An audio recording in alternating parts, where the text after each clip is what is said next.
Guys এরা যেভাবে ডোলাডুলি করছে আমার তো মনে হয় ভাই 100 দিয়ে উঠছে। তো গাইস জোয়ান থেকে বুড়া সব মেয়েরা দেখতে মামুনের জন্য পাগলা হয়ে গেছে, এটা কোনো কথা? সঠিক বলেছেন। এ যা শুরু করছে কিছুদিন পরে দেখা গেল আর কোনো মেয়েই নাই বাংলাদেশে, সব মেয়ে মামুনের পিছনে দৌড়াচ্ছে।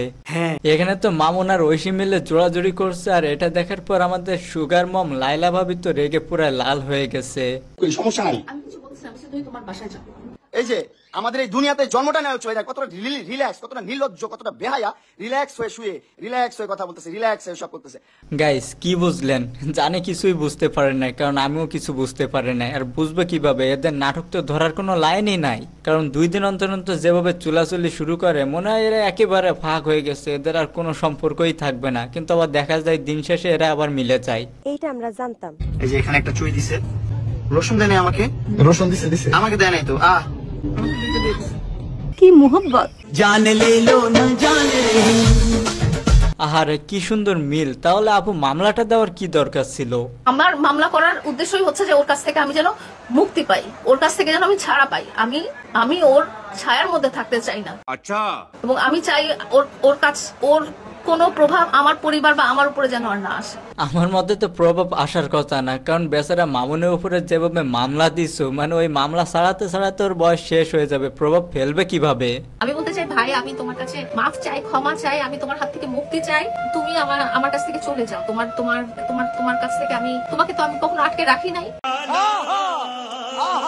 তুমি আমাকে মুক্তি দাও। তুমি ভাই রে ভাই, এদের নাটক দেখলে আপনি কখনোই ধরতে পারবেন না যে এরা নাটক করছে নাকি সত্যি কথা বলছে।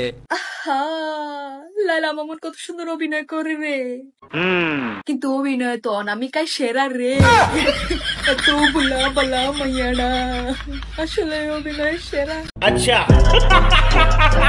আসলে তো অনামিকা না আলবির সঙ্গে বিয়ে হওয়ার পরে হাজি হয়ে গেছিল, তাহলে হঠাৎ করে কি এমন হলো যে দুজনে সমান তালে পাজি হয়ে গিয়েছে? আলবি প্রেমে করছে কি দেখে আমি দেখছি ওর স্যাক্রিফাইস, ও অনেক কিছু স্যাক্রিফাইস করতে পারে। তাই ও ভালোবাসার জন্য, ভালোবাসার মানুষটাকে রাখার জন্য ও সবকিছু ছাড়তে পারে, ও সবকিছু ছাড়ছে, আমি যা বলছি সবকিছু শুনছে। ওর মধ্যে স্যাক্রিফাইস করার ব্যাপারটা অনেক কাজ করে। বলেন কি না, আপনাদের বন্ডিংটা অনেক মজবুত, সেটা আমরা ফেসবুকে দেখতে পারি। সুন্দর সুন্দর ছবি আসে, সুন্দর সুন্দর ভিডিও আসে। হ্যাঁ আমাদের সামনে সুন্দর সুন্দর ভিডিও আসতো, মনের মধ্যে ভালোই লাগতো, কিন্তু আমরা জানতাম যে এই সুন্দর বেশি দিন থাকবে না। ওই যে কথায় আছে না, 12 ঘাটের পানি খাওয়া গরু কখনো 1 ঘাটে পানি খায় না।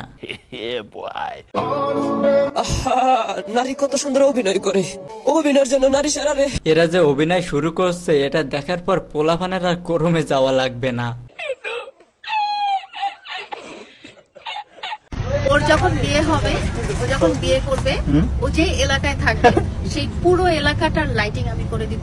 আহারে মামুনের মুখে কত সুন্দর হাসি ছিল দেখেন একটা বার, কিন্তু এখন লাইলাই এমন করে দিছে, মানে লাইটিং আর কি, যে মামুন বেচারা ঢাকা ছেড়ে গ্রামে পলাচ্ছে।